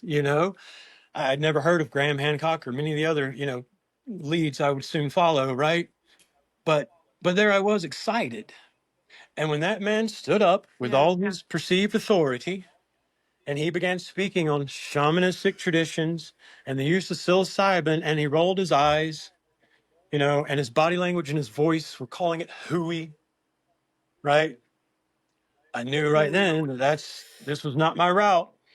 Yep. I gave him a No. chance. I stood up right in the middle of that lecture and I said, "Hi, my name's Jason Huffman. I'm a shaman from Cusada, Alabama. God and Spirit led me to Mabila, and they led me here today to give it to you, gentlemen." And I brought all this evidence. I'd wheeled it in on a fucking luggage cart. Yeah. And with that, I walked out. Security guards start coming around, those walkie-talkies, right? Becomes Did they quite this look at little your evidence? scene. But it was just, well, so I left it, right? Mm-hmm. Because there was a scene unfolding, if I didn't Mm-hmm. immediately do what I always do, which is very humbly and thankfully tell them it's the truth. I had to say what I said, but I do just bring this evidence for it to be looked at. And I'll leave it and just call me later. I'm staying here tonight. Call me later after you look at it. Mm-hmm. Report came back, he looked at it, right? I can't tell you if he did. I know this rose sword hilt I had wrapped in a doily, a handmade doily, right? Sitting on top of this, right? Mm. And many other native artifacts. And I know that doily was unwrapped, right? And I know I got told that afternoon I could come get my stuff. He had looked at it. They were natural iron concretions, and he saw nothing native in the rest. Jeez. Yeah. Okay, so I knew right then what my role could be. I wasn't there for approval, but I saw something funky going on. It Yep. stunk. You Yeah. know, I had emailed the lady that's looking for it in West Alabama these pictures first before I drove up there. Her response is what made me drive up there. Her response were iron concretions. And I said, I've got mounds being destroyed. Right? I got mad. You can see my email reply. Who the fuck are you? Yeah. And whether Yeah. or not you believe this is an iron concretion or not, I need help. Right. Right? I show up at that archaeological conference and I go in with this rose sword hilt piece just to get the lay of the land, see who's there. And I see some natives. I go over to them and ask them what they think of Hernando de Soto. And they said, devil. I said, fucking devil.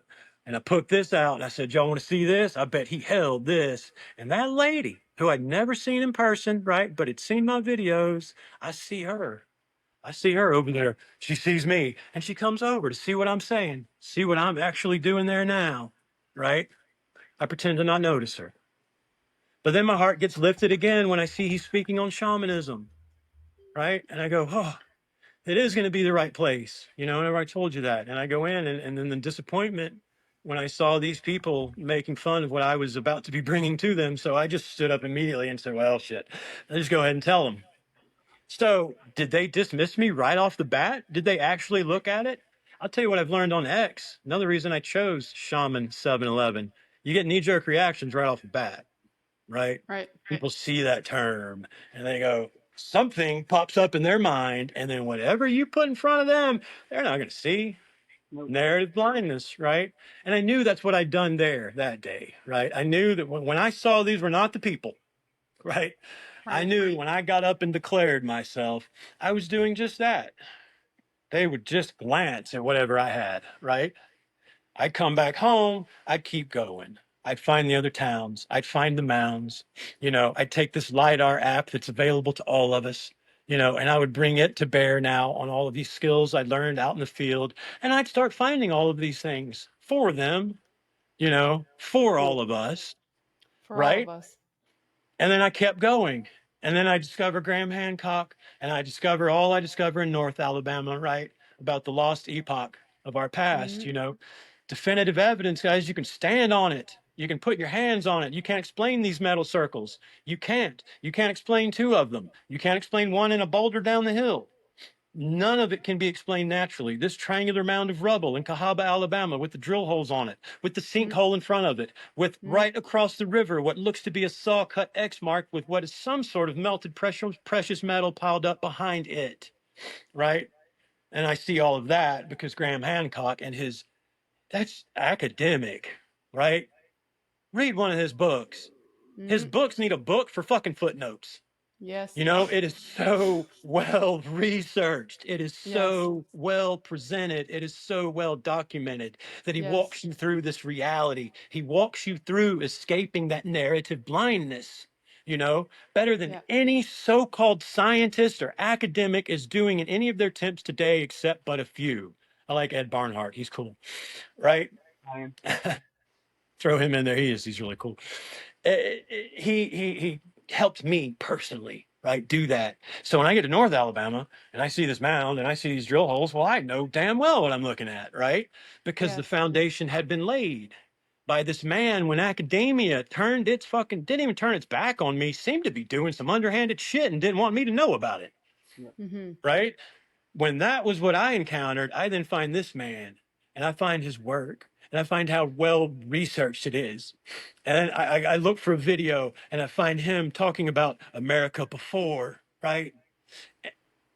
And he asked his daughter. His daughter opened up this video and she plays a song, Waiting on an Angel. And that was a song that a girl had showed me on Mount Scott in Oklahoma when I was a very young man. And it touched me. And that was the first glimpse I'd had of this person called Graham Hancock, right? It Mm. touched me. And so I started paying attention and I said, let me go to the people I respect. What do they say about this man? You know, Russell Brand, Joe Rogan, whatever.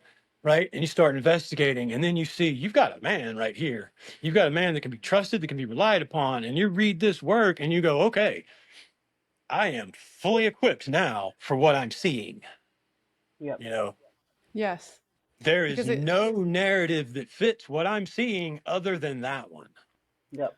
You know, Right. At um, least in his attempts to present the information, it comes from a genuine place, and it's not a place where he's depending on grant funding and right.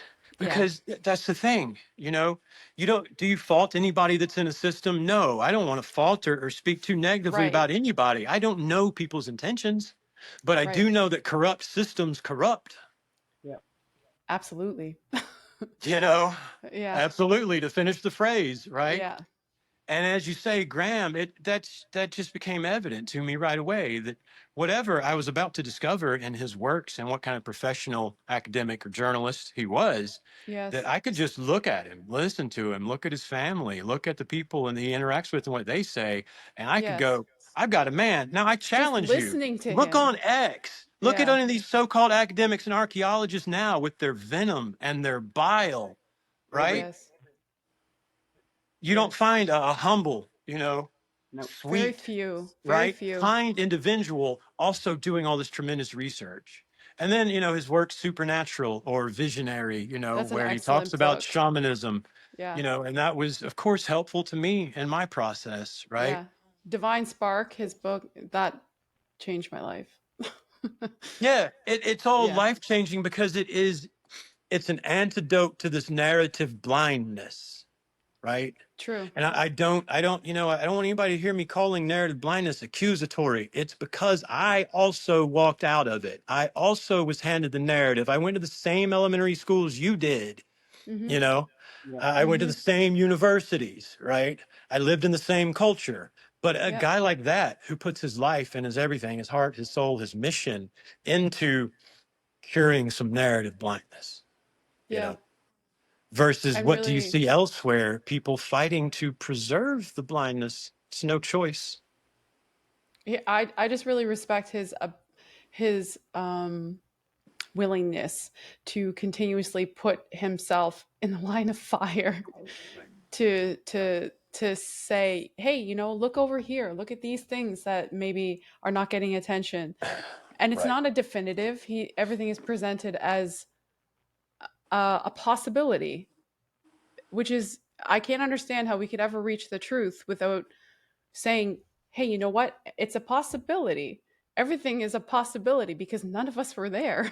So we don't know definitively what. Hey, I like to say a mind is like a parachute, works best when open all Of the way. course, it's a good You one. know, It's an old cliche one, but it's a it good one. is, but Yeah. look, there's a lot of these cliches, y'all, that I put my life on.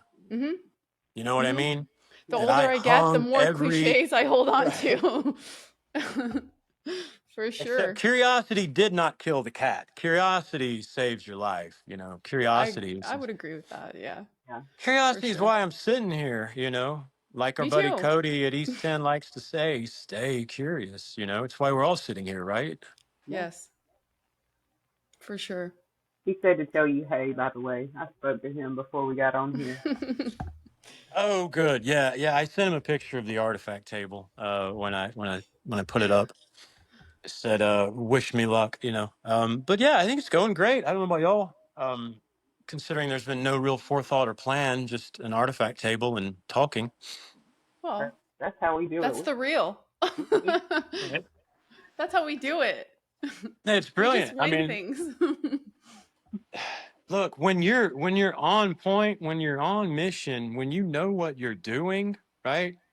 When you're training, when look at however you want, but when you're solid and when you're on the rail, Hmm. thinking will only be a problem, right? When you know where you're headed, thinking's only going to be a problem. That's why I say think long, think wrong, right? True. And I'm the same way. I really am. We could do anything a thousand ways. I remember I said it like this when I recorded the Walk to the Drill Holes video, is what it's called on Rumble. And I knew that I was showing something. I called it a light switch because I knew that was a narrative buster, that I was Hmm. looking at a light switch to flip on humanity's level of consciousness and awareness, just as a Graham Hancock, right, was doing. But I had it, and here it was. I could stand on it. Well, when I know I'm bringing that, oh crap, You're all good. of that's on me. But all I know to do is flip on this phone and say, well, I'm sure I'll wish I did this a billion different ways, but let's walk over here to this thing. Yep. Yeah.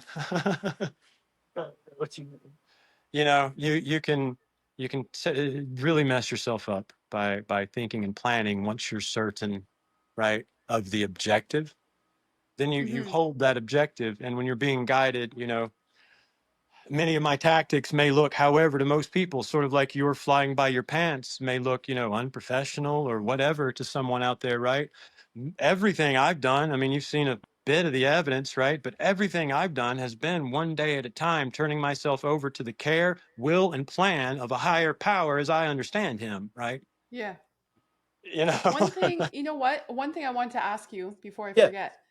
The post that you have, it's a rock face with the big circular structure set in the rock. A And you're circle. standing beside it? Yeah. Yeah, the circle with the in the middle. Yeah. Explain that to me. So I don't know how much I can explain, right? First off, let me say that. That's why. Where is it? Okay, so it's on Lookout Mountain in near Mentone, Alabama, in DeSoto State Park, right? Okay. Okay.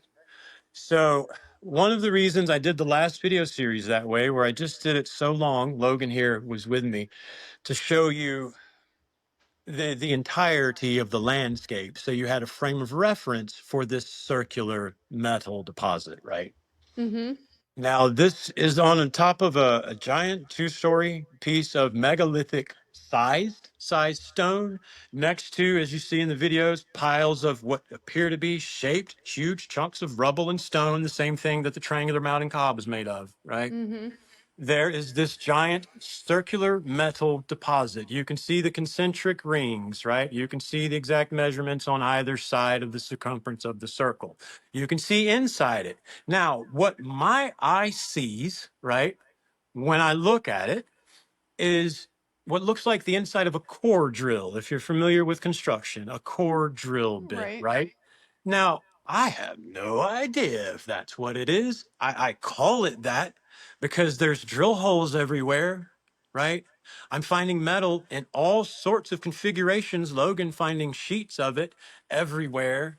I'm finding this giant rock that looks like massive boulders, except to where you get down to where maybe the heat was applied, and it looks kind of like this stuff. It's all little quartzy Mm-hmm. rocks, with metal melted in. Well, a giant piece of that is that perfect metal circle, right? That same piece of rock, as you go around, you find what looks to be a melted version of the same, not held together as well, right? Walk 40 yards downhill, and now you find a piece of rock nowhere near that big. This is a large SUV type piece of rock. And on the underside of it, you find another mirror image of that metal circle, right? Not quite as well preserved, but you can still see the circumference and the measurements on either side, right? Now, at that point, using strictly your observation and your imagination, maybe you could say that was some sort of metal joint or union. And maybe these giant pieces of rock, which were put together for some much larger effect, were anchored together. Because if all of this rock is tiny little pieces of quartz in some sort of matrix, right, Mm. looks like concrete or a mix, if they were then manufacturing large pieces to possibly maneuver into place and secure together, would they use a piece of metal to brace if they were obviously metalworking as the rest of the landscape shows? Sure, it could Mm-hmm. be that as well. Right now, that may change when I find more metal circles all around. Right, as you see when you start to walk through here, you find pillars. You find the stuff in all shapes and sizes. Right, evidence of a high heat, high energy event, right? Something came through here and blasted this shit into big pieces, little pieces, melted it, put it everywhere, right? Just last week, we have the evidence released. I think it was at the Cosmic Summit, right, where they officially did it. Mark Young, I saw him talking about over in Louisiana, the airburst impact crater, Yes. right? So with the Younger Dryas comet impact hypothesis, you have for however many years this comet debris firing, in here, creating these airbursts. Just this week, we had one go over Atlanta, a little tiny fragment. That thing was probably a little piece of dust, It right? was Mm. The way it freaky. lit up in the sky. Now, over in Louisiana, they have found proof through all of their, so I'll let Mark Young speak to it much better than I could, evidence of airbursts, which are when space objects come in, they explode in the air. Think Tunguska, right, over in Russia in the 1800s. And you've got basically a nuclear bomb going off in the air. You have high energy and high heat instantly released into the environment. Boom. In this case, boom, boom, boom, for fucking 1,000 years, for all we know, right? Right. So now here we've got the material evidence over here in Louisiana coming forth, all the other evidence that these scientists, working actual scientists, right? You got in this day and age, are working on the comet impact hypothesis, have put out that this is what happened in North America, right? This was the destruction. And that brings us to the giant winged serpent earthwork, which I found here, right here in this territory. which appears to be somebody that can move Earth in some very strange ways, marking the fact that something, a winged serpent, as we know from cultures all over the world, represented comets in the air, right? Sky, you look up, it's green at night, it's coming through, it's a winged serpent, right? So Mm-hmm. now all this destruction that I found from central Alabama to North Alabama, right? They come down here and they make this giant earthwork, this winged serpent, to say, look, this is what came, right? This is what did this destruction, the winged serpent from the sky. And then here you initiate with what? A culture, a mound building culture, aligning itself through archaeoastronomy to the Mm-hmm. stars. What stars are they watching? You know, where did that shit come from? You see where I'm Mm-hmm. going? You can start to Yes. piece together a lot of these people, these natives. How did they live before DeSoto got here and crashed into it? Look at how they described them in the Chronicles. It was a Garden of Eden. I don't care how you look Yeah. at it. The fucking forests had fruits and vegetables. You know, they said the forests were basically cultivated gardens, Mm-hmm. right? Everywhere people, everywhere plenty. They called them lazy. The reason they called them lazy is they said they made terrible slaves because they had no idea of this concept of any sort of forced labor.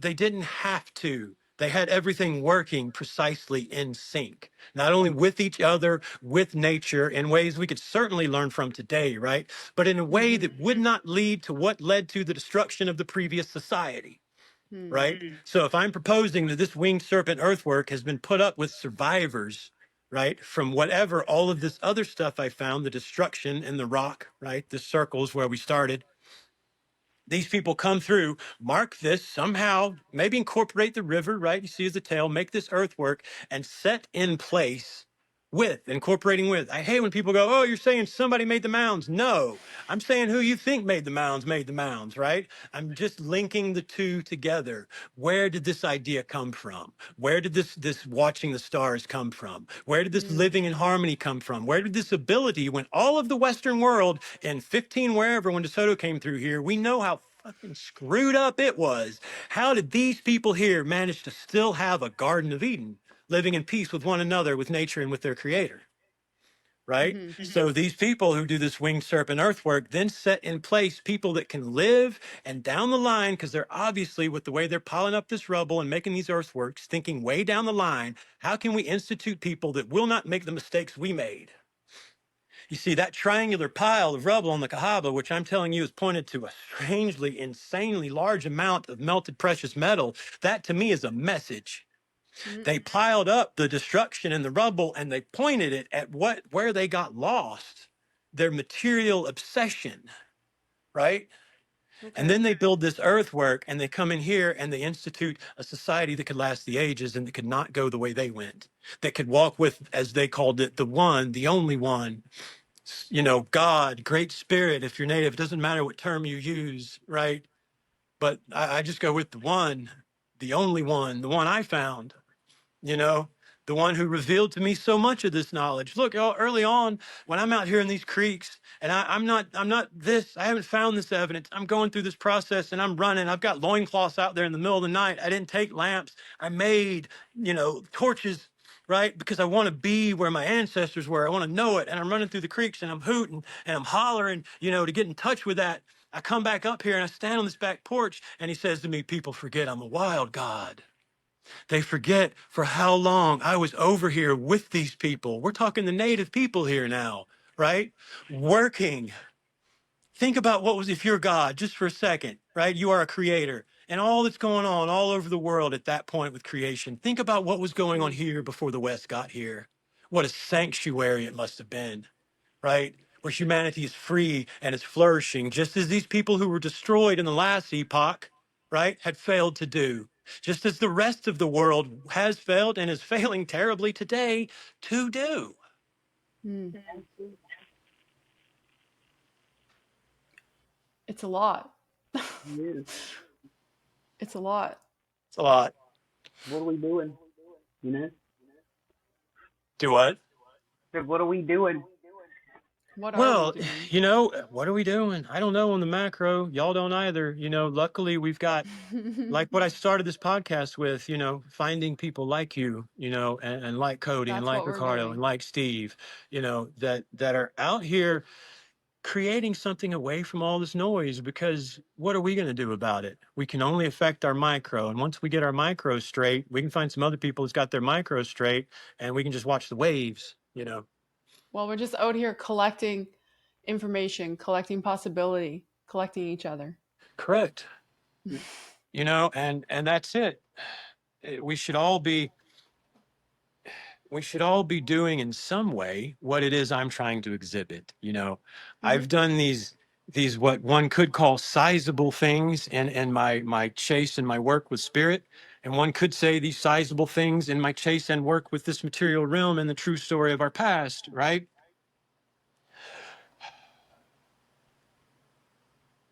I don't know what I was going to say other than to say, Logan, where was I? That all I've done one day at a time, I know I was going to say, is something that each of us can do, you know, and that's engage curiously and presently with your moment, right? Listen to your intuition, to your heart, to your higher power as you understand it. Trust it. In Yeah. this world where chaos is ensuing on every front, I promise you, the tool you're going to want to have in your belt is what people call intuition. Yeah. Yeah. That's all you Your got. spiritual connection, the way I say it is talk to God and tell the angels to do their fucking jobs. Hmm. If you That's don't all you have, got. however that translates to you, then you're going to have a fairly rough time, I think, as all of this, it's ramifications from a lot of wrong choices that are piling up on humanity, is Hmm. kind of what we're seeing. The reason I so much love chasing this native stuff is because I was finding something before that. It gave me a concrete connection to something that existed here on this earth that was free from all of this shit that nearly killed me. Yeah. Yeah. It gave me a concrete connection to some people that walked on this earth like I kind of was trying to, and like I knew God wanted you to. You know, and that's been the emotional component to all of this for me, is to not only try to bring all of that to the light, right, so that we can learn the things we don't know about these people, but to maintain and grow that emotional connection. For me, we can look at this destruction and all this shit that the West brought in, but we can also look at this and what was here before they got here. And that, when I was going through my spiritual battles of going a world, there's a world out there I don't want to be a part of. Yeah. Mm. you know I needed to turn somewhere, and when I turned to the spirit, I found the connection. And when the spirit guided to me to this evidence of a world that existed free from this place I was trying to get away from, I could, there was no looking back for me at that point. I always say you can't unsee it. Yeah, you can unsee it. So I'm It's frozen. Do true. you want me to try to hop back in? Yeah. There he is. There Here he I am. is. Well, Shaman, do you want to go by Shaman or do you want to go by Jason? He's a I'm shaman. good with, yeah, look, I'm good with whatever makes everybody comfortable. I've been You call called, me Shaman. I go with God's own retard or shithead number one for myself. If So I'm not too particular. if we were to say Jason did this or Jason did that, everyone would look Right. like who? And Well, we all I'm Jason out who? public. Right. I'm out publicly as Shaman 711, right? Yes. 711 is my birthday. Okay. I do believe in the value of numbers as a language the universe speaks, Oh, so you're speaking that's the, Sarah's language. my language right there. Sarah, if the world only knew how many earth-changing decisions got made off the number I saw on a license plate, they'd all shit a brick. I promise you. Amen. I'm into numbers. Sarah too. Sarah too. Everything is number. The universe talks to you guys, through every avenue you're willing to open yourself up to. Hmm. Um, and the more you learn to walk with it and listen to it and read it, the better equipped you are. That's not the first time we've heard that one. Well, it's so true. That's, again, that's part of shaman, right? That's why I did go with these screen names. Is it emphasizes my experience to me. Mhm. I came Mhm. into contact with a spiritual reality. Things that are not flesh and blood, right? And bring it back to the material and put it into operation. Yeah. And that's why I choose that screen name. And then the birthday. So Rumble, yeah, it's Shaman 711. And then X is Shaman 711 with an underscore. Yes. Yeah. Yeah. And Rumble, there's a mix of videos, most evidence. Guys, most of my content has really been about, trying to document, and get this Yes. stuff out. So X is really heavy of that, especially the recent mound work. Rumble, though, is where I've got a lot of the videos that I dive into the more spiritual aspects of what I do. I had a target audience at that time, and so I'm talking much more about my story. So the Mhm. video series, Finding Things Within and Without, there's 8 of those videos. I think 8 specifically, I just show what it was that got all this started and sort of talk about how I got through this. So, as I was trying to say a minute ago before we kind of lost video, that everyone can see that whatever all of this on this table and this guy before you talking is just like you. He just turned his curiosity on and needed to save his life, right? And started finding these spiritual realities and running with them wholeheartedly.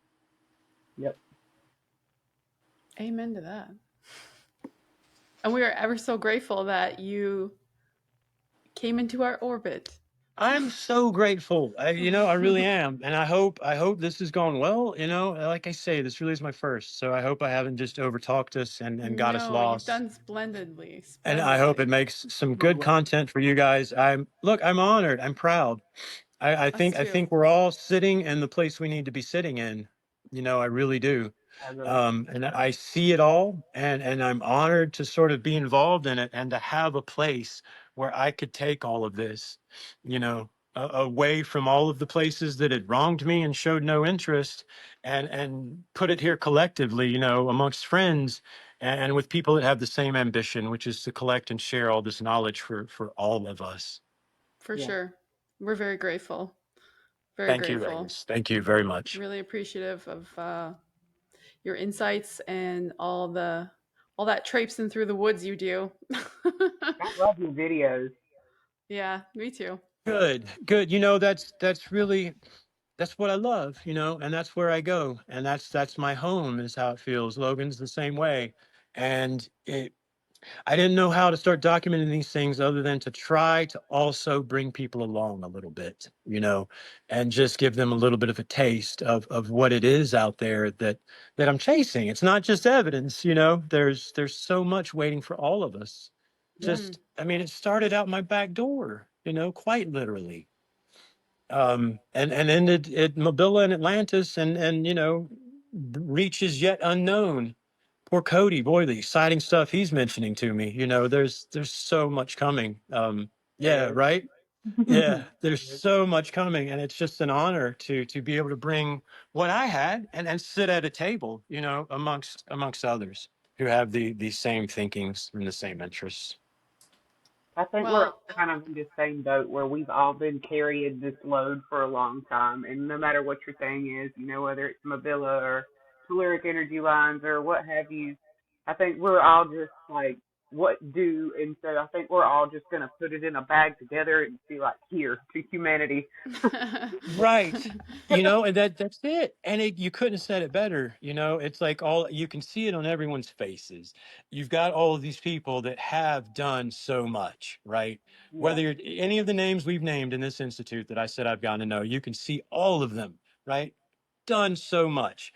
And to be sitting here in a place, right, where you can then put it all out there, like you said, throw it in a bag, but it's not even a mixed jumbled bag. I told you about how, look, Ricardo and his telluric lines, right, mhm. match up right with Mentone in this circle we're talking For about. sure. You Yeah. see, so it's not even a bag. It's like a well designed recipe. I think It's a is what I see. correlation. Yeah. I mean, have you seen a better set than Cody's at East 10 Outpost? The whole aesthetic, right? The whole everything that goes into just his presentation. yeah, All of these guys, you see a recipe being tossed together, and I'm just honored and really happy to be sitting here, you know, at the table with you guys talking about this stuff. Yeah. Likewise. Yes, likewise. I mean, it's been a game changer. So, Yeah. Sarah Dolly, Jacqueline, Jake Willen, Jay Quells. Where can the people find Universe Unveiled? I may have written it down because I cannot remember. You can find us on YouTube, X, Spreaker, Spotify, Rumble, and Instagram. Yes, they can. Yes, And we hope that we bring something to everybody. And we're so grateful for all of our viewers and all the support from everybody so far. And we want you to like and subscribe and share with your friends. Like, subscribe, share, follow these ladies. They know what they're doing. Don't take my performance as any barometer of what they can do, okay? We No, appreciate your you've been an time with us. absolute pleasure and a treasure, and I recommend anyone have this experience. And honestly, I hope maybe we can do it again soon, and you For guys sure. can maybe come up with, I don't know, some questions or something to help keep my sort of, you know, spinny self on Oh no, track. we wanted pure shaman. That's what we wanted, and we got it. So we're happy. turn him loose, Yeah, let him teach us something. That's exactly what we wanted. that's it. Well, I'm getting more comfortable, obviously, speaking to you. So I'm sure if we were to take the time again, the benefits would only be, you know, tenfold. So I'm it's a sure we pleasure, and will. I look forward to doing it again soon. If are we wrapping? I don't know if we're wrapping. We're wrapping, but We're, we will We're wrapping. absolutely take you up on that invite. You'll be back. oh yeah, I do look forward to it, and let me know if there's anything I can do along the way as you go through this process. And I know we'll be seeing much more of each other. oh yeah. Thank you so much. You From the as bottom of my well. heart, ladies, this is the first time I've talked about any of this stuff, really. And I thank you very much, and I couldn't have been more pleased to do it here. Well, we thank you. All right. Bye, Have a guys. great day. All right. See you soon. See you, everybody.